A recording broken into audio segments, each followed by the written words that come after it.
en alguna oportunidad que la Administración de Justicia se equivoque con señalamientos indebidos.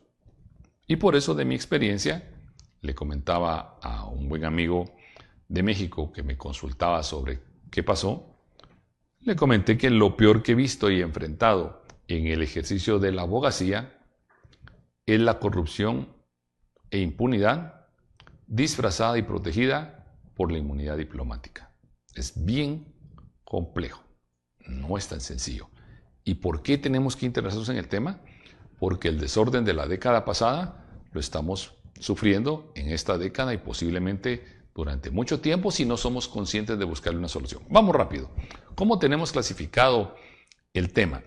En el programa anterior les mostramos que hay que distinguir varias situaciones. El caso corrupción 1, que es el fraude de esta empresa brasileña, y explicaremos acerca de Odebrecht hoy, cómo le defrauda al Estado de Guatemala recursos públicos, deuda pública que Guatemala contrae, por $400 millones por una supuesta construcción de carretera que nunca se hizo. Y todas las versiones que hay de quienes apoyan y que dicen que eso fue legal.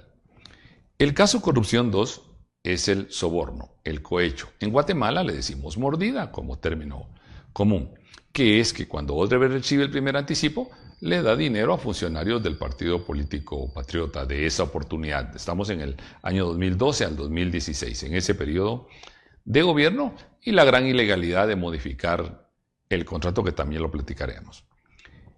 El caso titulado Impunidad 3, ¿ya? Esa es la estructura criminal transnacional que se enquistó dentro de organizaciones nacionales e internacionales en Guatemala y que viaja a Brasil a darle beneficios ilegales a esta estructura de megacorruptos de Odebrecht para que se queden con el dinero de Guatemala. Inclusive celebran acuerdos de colaborador ilegales que ya fueron anulados. Y lamentablemente, pues, daremos un pequeño esbozo de un caso denominado Impunidad 4, que es la estructura criminal transnacional de naturaleza diplomática y mediática que está buscando, a través de sus acciones, obstaculizar la persecución penal y no permitir el reencauzamiento de la Administración de Justicia en Guatemala. ¿Por qué? Pues porque le conviene a los líderes de esta estructura. Y pues cuando la inmunidad diplomática es usada como impunidad, las consecuencias son grandes. Pasemos entonces a un breve resumen para recordarles qué fue lo que vimos en el programa anterior. Explicamos por qué surgió la Comisión Internacional contra la Impunidad en Guatemala. Les recuerdo que esto surge del conflicto armado interno, donde hay dos bandos debidamente delimitados, la Unidad Revolucionaria Nacional guatemalteca, que converge en 4 grupos guerrilleros, los tienen ustedes en pantalla, solo un resumen, porque si no, no nos va a dar tiempo. Y por el otro lado, las Fuerzas Armadas del gobierno de Guatemala. Aparecen banderas de algunos países, les recuerdo que es para explicar qué países apoyaban. Muchos pues analizamos que tiene que ver con la Guerra Fría, etc. Pero estos grupos, como les conté el domingo anterior, crearon organizaciones paralelas, grupos paramilitares, grupos de sicariato. Como en un conflicto armado interno hay ciertas reglas que cumplir entre guerrilleros y soldados cuando se enfrentan, estos crean aparatos de sicariato para poder realizar esos actos totalmente ilegales y violatorios de derechos humanos. Eso es lo que se compromete el gobierno de Guatemala con la Secretaría de Naciones Unidas a desarticular. Esos SIACs, de esos cuerpos ilegales, son organizaciones furtivas, son encubiertas, tienen alta capacidad de violencia, están incrustados o dentro de los aparatos de gobierno o en los grupos beligerantes o guerrilleros.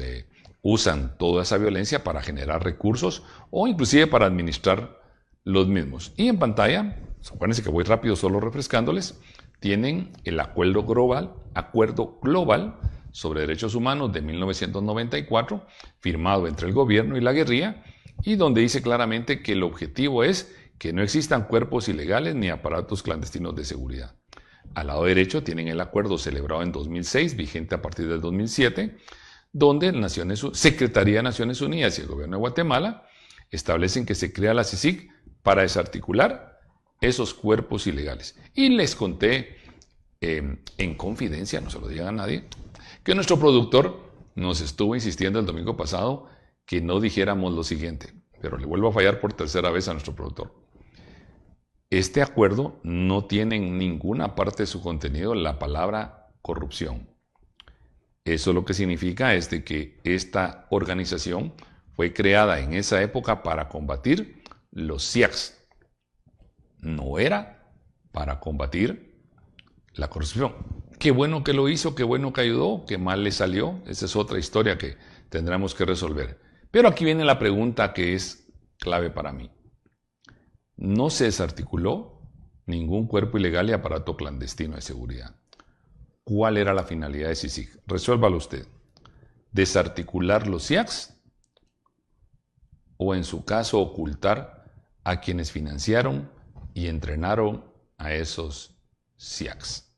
Recuérdense que hubo mucho dinero de países europeos y de otros países que financiaron a la guerrilla y a otros organismos. De repente no querían que hablaran. Pero bueno, siempre recordándoles para estar en contexto, que la CICIG tenía un partner, su socio, con quien se relacionaba la Fiscalía Especial contra la Impunidad en Guatemala, y que la Fiscalía contra la Corrupción, esa es otra fiscalía. Entiendan los que no están en el mundo jurídico que el Ministerio Público se divide en fiscalías, Fiscalía de Delitos contra el Patrimonio, Fiscalía de Delitos contra la Vía, y tenemos Fiscalía de Delitos contra la Corrupción, y aparte la FESI, la Fiscalía Especial contra la Impunidad, que era dedicada a la CICIG para combatir los SIACs. Es decir, que si había un delito de corrupción, la materia de la Fiscalía contra la Corrupción. Si hay un delito económico, pues va a la Fiscalía de Delitos Económicos. Incluso si hay delitos electorales, como financiamiento electoral, tiene su propia Fiscalía. Pero la CICIG tiene competencia por disposición de su ley para lo que estábamos estableciendo. En pantalla tienen también una explicación que dimos el domingo pasado, que hay que diferenciar los SIACs, la delincuencia